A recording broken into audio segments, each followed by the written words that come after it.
सिद्धि की शादी के बाद वो ससुराल चली जाती है। पीछे रह जाती है भाभी रानी। सिद्धि के ससुराल जाते ही भाभी कहती है, अरे वाह जी वाह, सारे कपड़े मेरे। हाय रे पैंट, अरे वाह वाह, मजा आ जाएगा। अरे ये सिद्धि की अलमारी के सामने खड़े होकर क्या बड़बड़ा रही है? जा जाकर देख मेहमानों को विदाई की मिठाई मिली कि नहीं। अब हाँ माँ जी, क्यों नहीं, लेकिन पहले कपड़े तो बदल लूं। अब रानी आ जाती है सिद्धि के उन कपड़ों में जो वो ससुराल जाने से पहले घर छोड़ जाती है। अरे रानी, कुछ दिन रुक जाती। अरे ये तो सिद्धि बिटिया को मैंने ही दिया था, बड़ा ही फबता था उस पर, तुझ पर तो कुछ खास नहीं लग रहा। अब वो ना मेरे सारे कपड़े गीले थे तो सोचा पहन लूं। वैसे भी सिद्धि को कौन सा दिन पुराने आउटडेटेड कपड़ों को पहनना है। वैसे भी ये सूट तो मैंने तभी पहना था, वैसे खास है भी नहीं ये। हाँ ठीक है, लेकिन ना मेरी सिद्धि पर तो जमता था। सारे मेहमान चले जाते हैं और सिद्धि ससुराल से मायके पहली बार आती है। अपना घर, अपना कमरा, अपनी अलमारी।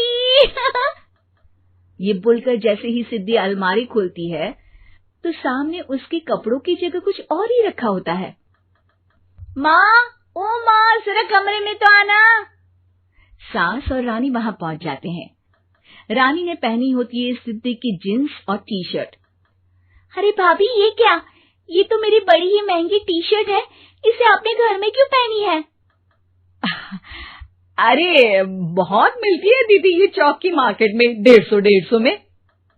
ओ भाभी प्लीज, ये एरोपोस्टल है, 2000 की एक टी शर्ट।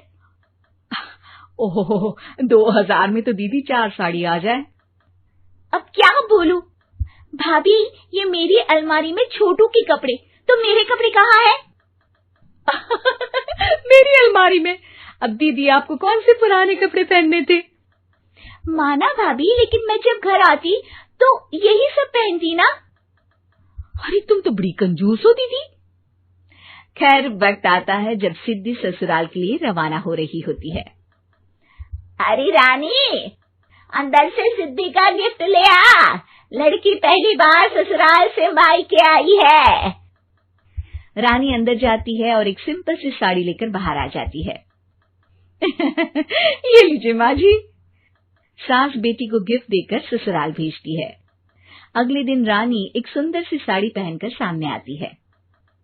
अरे रानी, ये तो वो साड़ी है जो मैंने सिद्धि को देने के लिए दी थी जब वो ससुराल ले जाती, लेकिन ये तूने कैसे पहन ली? अरे माँ जी, ये साड़ी तो मुझे बहुत पहले से ही पसंद थी, लेकिन चिंता ना करिए, मैंने सिद्धि के लिए भी अच्छी सी साड़ी दी है। हाँ।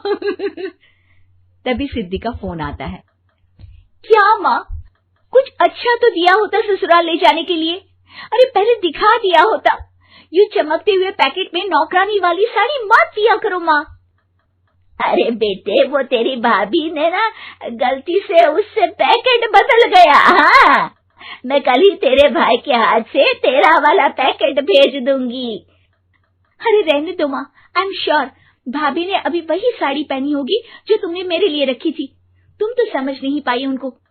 खैर छोड़ो, मैं ज्यादा बोलती अच्छी नहीं लगती, रहने दो, आपको उन्हीं के साथ रहना है, फिर बात करेंगे। सास को रानी पर गुस्सा आ जाता है। वो उसके कमरे में जाती है जहाँ वो शादी का एल्बम देख रही होती है। रानी, मार्केट जाकर एक ऐसी ही साड़ी लेकर आ, कल प्रतीक जाकर सिद्धि के घर दे आएगा। अरे क्यों माँ जी, कितनी साड़ी देनी है दीदी को? यहाँ कोई सेल लगी है क्या?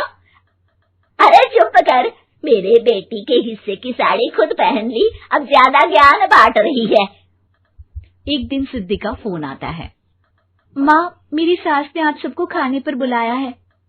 सारे लोग सिद्धि के ससुराल पहुँचते हैं। खाना खाकर वो लोग निकल रहे होते हैं कि सिद्धि की सास सभी को गिफ्ट देती है। अरे बहन जी, बेटी के घर का खाना खा लिया, यही बहुत है जो आप ऊपर से गिफ्ट भी दे रही है। अरे बहन जी, आप भी कहाँ इन बातों पर विश्वास कर रही हैं। सास सभी को गिफ्ट देती है, लेकिन रानी को जो साड़ी देती है वो अजीब सी हरे रंग की लाल रंग के बड़ी छाप वाली होती है। अरे छी, ये कौन पहनेगा? सासू माँ को तो जरी वाली इतनी सुंदर और मेरे लिए ये नौकरानी वाली। अरे भाभी, दरअसल मैं जब भी घर आती थी आप वापसी में ऐसी ही साड़ी देती थी ना, तो माँ ने सोचा कि आपको आपकी पसंद की ही साड़ी क्यों ना दी जाए। बेचारी रानी, बोलती भी तो क्या। सिद्धि और सास रानी का चेहरा देखकर हंसने लगती है, तो रानी समझ जाती है कि अपने ही बिछाए जाल में वो फंस चुकी है।